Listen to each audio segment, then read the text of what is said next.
तो मेरे बहुत ही प्रिय और बेहद सम्मानित साथियों, हृदय की असीम गहराइयों से अभिनंदन, बहुत बहुत हार्दिक स्वागत। साथियों, चर्चा इन दिनों हमारी चल रही है संतान प्राप्ति को लेकर के।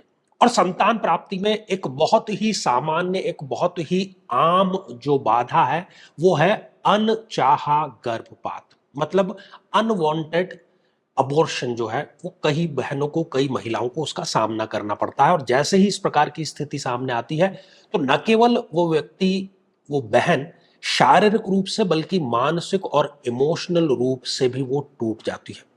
और सिलसिला फिर शुरू होता है डॉक्टर्स के पास जाने का, प्रयोगशालाओं में जाने का, विभिन्न प्रकार के परीक्षण कराने का, लेकिन नतीजा उसका डबल जीरो आता है, क्योंकि वहां पर उसका ना तो समाधान है ना वहां पर कारण है।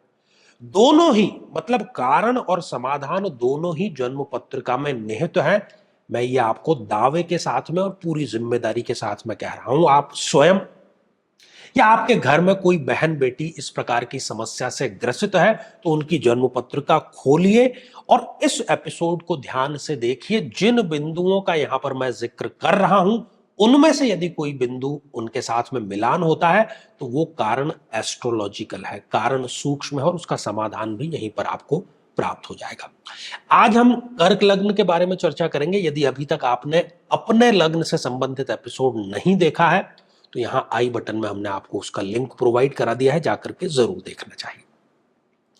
तो साथियों, ये रही एक कर्क लग्न की जन्म पत्रिका। 4 नंबर से ये जन्म पत्रिका प्रारंभ हो रही है, इसलिए हम इसको कर्क लग्न की जन्म पत्रिका कहते हैं।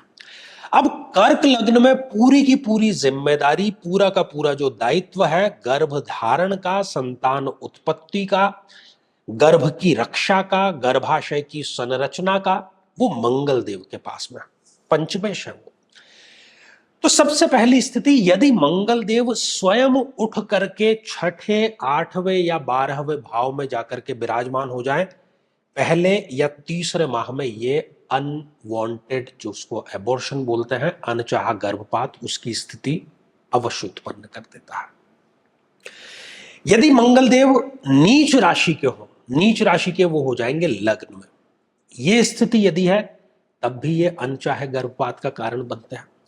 जन्म पत्रिका में कहीं पर भी यदि मंगल देव राहु, केतु या शनि ऐसे पाप ग्रहों के साथ में विराजमान है, युति करके विराजमान है, तब भी वो अनचाहे गर्भपात का कारण बनता है।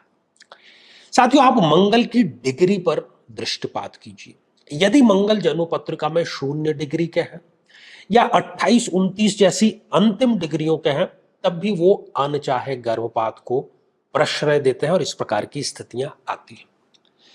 यदि मंगल देव अस्त अवस्था में है, मतलब सूर्य के साथ में बिल्कुल क्लोज कंजक्शन में युति करके बैठे हैं, तो वो बलहीन हो गए और इस स्थिति में उनके पास में बल रहा ही नहीं कि वो गर्भ को संभाल सके, इसलिए पहले या तीसरे माह में वो गर्भपात ऐसी स्त्री का जो है वो हो जाता है। इसके अतिरिक्त जो 3 प्रबलतम मारक ग्रह हैं इस जन्म पत्रिका में, एक है सूर्य देव, एक है बुध देव, एक है शनि देव। तो चाहे सूर्य, चाहे बुध या चाहे शनि, ये तीनों या इनमें से कोई 2 या कोई एक पंचम भाव में यदि विराजमान हैं, तब भी इस प्रकार की स्थितियां उत्पन्न होती हैं। यदि इन ग्रहों की दृष्टि भी पंचम भाव में है, सूर्य, बुध या शनि या तो 11th हाउस में विराजमान है, इनमें से कोई 1, 2 या तीनों, तो वो सप्तम दृष्टि से पंचम भाव को देखने का कार्य कर रहा है। इसके अतिरिक्त यदि शनिदेव 3rd हाउस में है या फिर वो 8वें भाव में है, इन दोनों स्थितियों में भी वो पंचम भाव को देखने का कार्य कर रहे हैं। तो इन सारी की सारी स्थितियों में जिनका आज हमने जिक्र किया, जिनकी आज हमने चर्चा की, ऐसी बहन को इस प्रकार का सामना करना पड़ता है। और खासतौर पर तब तो जरूर ही करना पड़ता है यदि उन्होंने ठीक से कुंडली मिलान नहीं कराई है। उन्होंने केवल गुण मिलान कर दिए हैं और उसी को उन्होंने कुंडली मिलान समझ लिया है, ये सबसे बड़ी बाधा है। तो संपूर्ण कुंडली का, संपूर्ण ग्रहों का, सभी भावों का, ग्रहों की दृष्टियों का और आने वाली दशाओं, अंतरदशाओं का मिलान नितांत आवश्यक होता है। अब आपने इस एपिसोड के बाद में ये पता लगा लिया होगा कि कौन सी स्थिति आपकी कुंडली में निर्मित हो रही है, जिस प्रकार से ये समस्या आपकी कुंडली में आ रही है, जीवन में आ रही है। ऐसी स्थिति में क्योंकि समस्या कुंडलीगत है और समाधान भी हमें कुंडलीगत ही करना होगा। हम कुंडली की समस्या का बाहर के जीवन में जाकर के समाधान चाहते हैं तो वहां हमें कोई भी किसी भी प्रकार का परमानेंट समाधान नहीं मिलेगा, केवल शरीर खराब होगा, इसके अतिरिक्त कुछ नहीं होगा। तो ऐसी सभी बहनों को चाहिए कि वो महादशा मंत्र साधना दीक्षा जरूर प्राप्त करें और इसके अंतर्गत जो अभिमंत्रित जल है उसका सेवन अवश्य करें।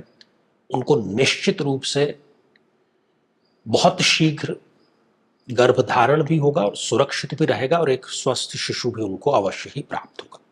तो ढेर सारी शुभकामनाएं और ये श्रृंखला हमारी आगे भी जारी रहेगी। यदि आप भी चाहते हैं कि आपकी कुंडली का संपूर्ण विश्लेषण हो, समस्या का समाधान हो, तो आगामी समय में मैं स्वयं इन शहरों में उपस्थित रहूंगा। आप समय लेकर के मिल सकते हैं या टेलीफोनिक या वीडियो कॉल के माध्यम से भी आप जुड़ सकते हैं। तो आज के लिए केवल इतना ही और इसी मंगल कामना के साथ में कि आप सभी स्वस्थ, समृद्ध और शांतिपूर्वक जीवन व्यतीत करें। नमस्कार।